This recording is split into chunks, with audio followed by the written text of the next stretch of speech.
যত্ন দিদি বড় করেছে তার থেকে বেশি বেশি দিয়েছে। বেশি আমার মা বাবা সব কিছু। ও নিজে না খেয়ে দিনের পর দিন আমার মুখে ভাত তুলে দিয়েছে। ও তো নিজের কথা ভাবতোই না, ও তো সবসময় আমার কথা ভাবতো। আমি কি করে সুখী হব, আমি কি করে ভালো থাকবো, আমি কি করে আনন্দে থাকবো। ও তো নিজের বিয়ের কথা পর্যন্ত ভাবেনি। ও প্রথম তোমাকে ভালোবেসেছিল আকাশ। ও তোমাকে ভালোবেসে বিয়ের স্বপ্ন দেখতে শুরু করেছিল। আমি পারতাম ওর জীবন থেকে তোমাকে চিনিয়ে নিতে। আমি পারতাম, বলো আমি পারতাম না। আমি সেই জন্য ওর কাছে সত্যিটা লুকিয়ে গেছিলাম। ও যদি জানতে পারতো না যে আমি তোমাকে ভালোবাসি, ও সবকিছু ছেড়ে চলে যেত। আমি জানি ও চলেই যেত। ও আর কোনোদিনও কাউকে ভালোই বাসতে পারতো না। যে বেশি দুঃস্বপ্নে নিজের বিয়ের কথা ভাবতেও পারতো না, ও তোমাকে ঘিরে সংসার বাঁধার স্বপ্ন দেখতে শুরু করেছিল। আমি ওর স্বপ্ন ভেঙে দিতাম। আমি কি করে ওর স্বপ্ন ভেঙে দিতাম আকাশ? আর আমার স্বপ্ন, আমি যে জীবনে প্রথমবার তোমাকে ভালোবেসেছিলাম। তোমাকে বিয়ে করে তোমার সাথে সংসার করতে চেয়েছিলাম। সে স্বপ্নটা ভেঙে দেওয়ার আগে একবারও ভাবলে না তুমি? বিশ্বাস করো আকাশ, তারা তখন কিচ্ছু করার ছিল না।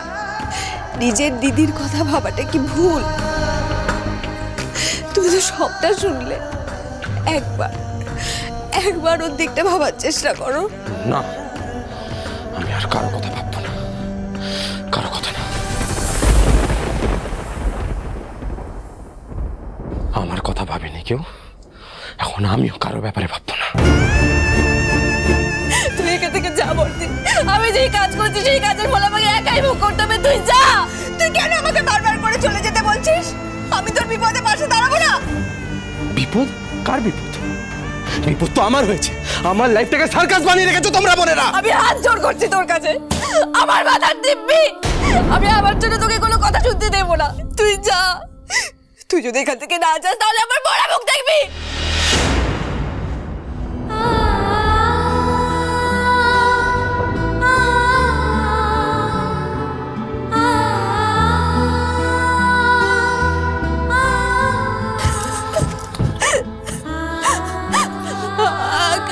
কিসের আকাশ? বলো, কোন কথাটা ভুল বলেছি আমি? বলো। তুমি কি করে আমাকে তোমার দিদির হাতে তুলে দিতে পারলে?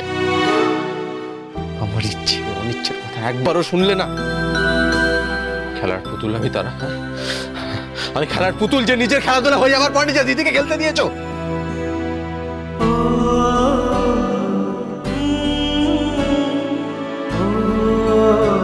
আমার আড়ালে এত বড় ষড়যন্ত্র করা হলো শুধুমাত্র সন্ধ্যা আমাকে ভালোবাসে বলে। আর আমি কাকে ভালোবাসি তার কোনো দাম নেই। হ্যাঁ, তোমার ইচ্ছে করলো মেজদির জন্য ত্যাগ স্বীকার করতে, তুমি আমাকে অপমান করে এভাবে ছেড়ে চলে গেলে। আর তাতে আমি কতটা কষ্ট পেতে পারি সেটা তুমি একবারে ভাবলে না। আমার কষ্টের কোনো মূল্য ছিল না তোমার কাছে? হ্যাঁ, ছিল না? কি না তাকাও, বলো।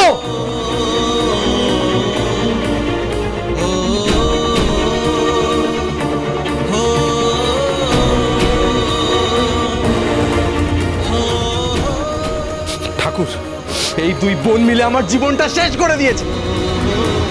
ইচ্ছে হলে ভালোবাসবে, ইচ্ছে হলে অন্য কারোর হাতে তুলে দেবে।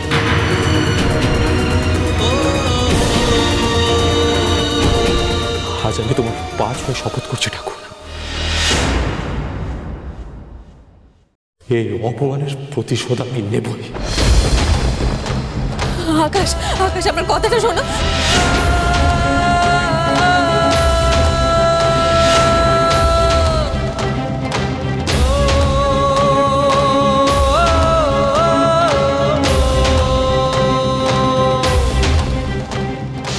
এই দুই বোন মিলে আমার জীবন শেষ করেছে ঠাকুর। এবার আমার পালা,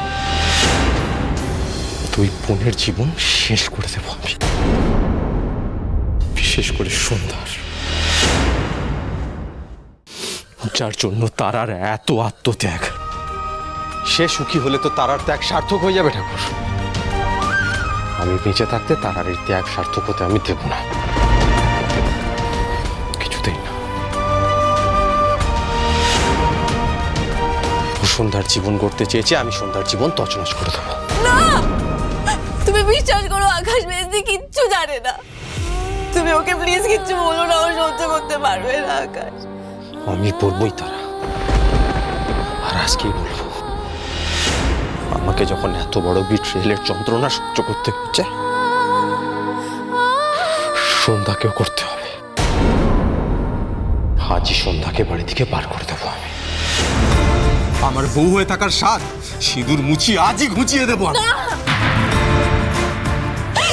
তোমার পায়ে পড়ে আকাশ, আমার কষ্টের শাস্তি তুমি মেজদিকে দিও না। আমি তোমার কাছে সুখ ভিক্ষা চাইছি আকাশ, এতটা নিষ্ঠুর হও না তুমি প্লিজ। নিষ্ঠুর তো তোমার থেকেই হতে শিখলাম তারা। পা ছাড়ো। তুমি প্রতিশোধ নেবে তো?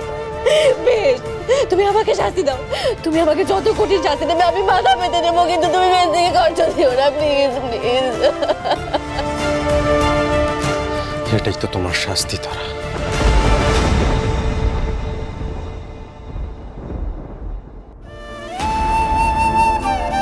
তুমি সারা জীবন তোমার মেজদিকে তিলে তিলে কষ্ট পেতে দেখবে, আর জানবে তোমার ওই মেজদির কষ্টের জন্য তুমিই দায়ী। এটাই তোমার শাস্তি।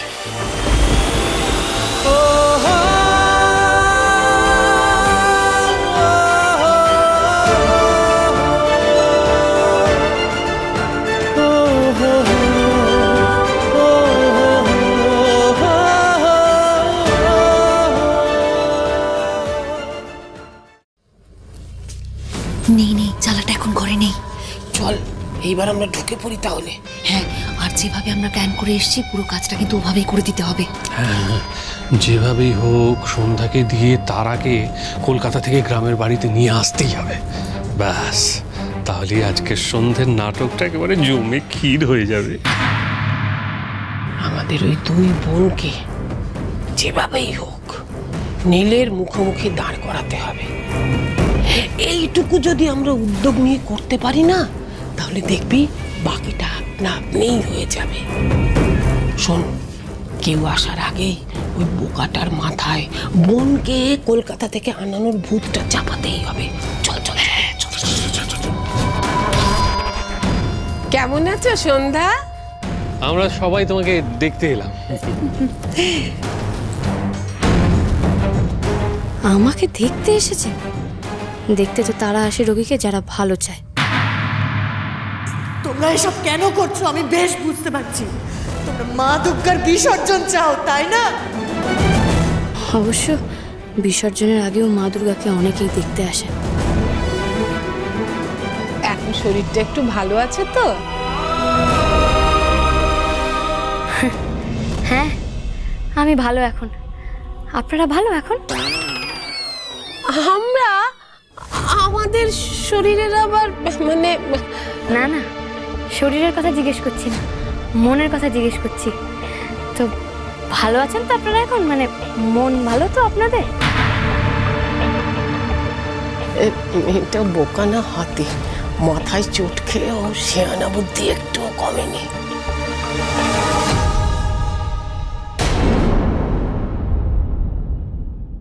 তোমাদের দুই বোনের কাউকে শান্তিতে থাকতে দেব না। যে বা যারা আমার জন্য ভাবেনি, আমিও তাদের জন্য ভাববো না। আজ সন্ধেবেলা আমাদের বাড়িতে উৎসব, তোমার মেজদির ফিরে আসার উৎসব। আর সেখানে সব সত্যি ফাঁস করবো আমি। নিজের দিদির সর্বনাশটা না হয় নিজের চোখে এসেই দেখো।